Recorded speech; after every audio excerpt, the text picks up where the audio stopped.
Hey, it's me, your go-to culinary guide, here to unlock the secrets of one of the kitchen's most magical ingredients, puff pastry. Whether you're a seasoned chef or a weekend kitchen warrior, mastering puff pastry can transform your cooking. Let's dive in. First off, puff pastry is like the Swiss Army knife of the baking world. From flaky croissants to sumptuous tarts, it does it all, but what makes puff pastry puff? It's all about the layers.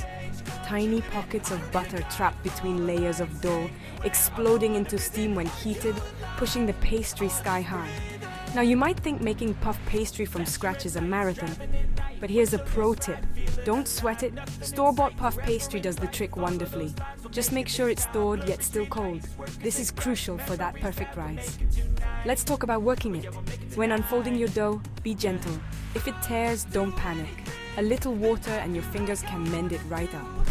Keep your work surface and rolling pin lightly floured to avoid sticking, and always roll out the dough in one direction to keep those layers intact.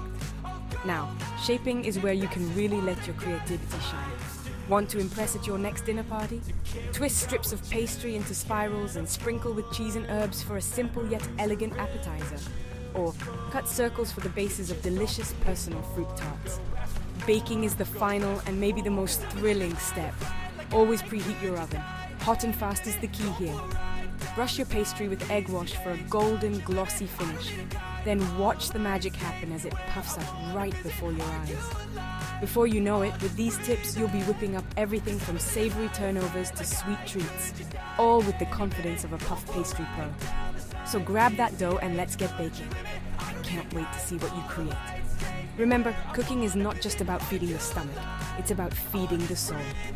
Puff pastry is your ticket to turning simple ingredients into something truly spectacular. And remember, every pastry you bake tells a story. What will yours be? Thanks for joining me today. Keep experimenting and keep enjoying every bite. Until next time, happy baking.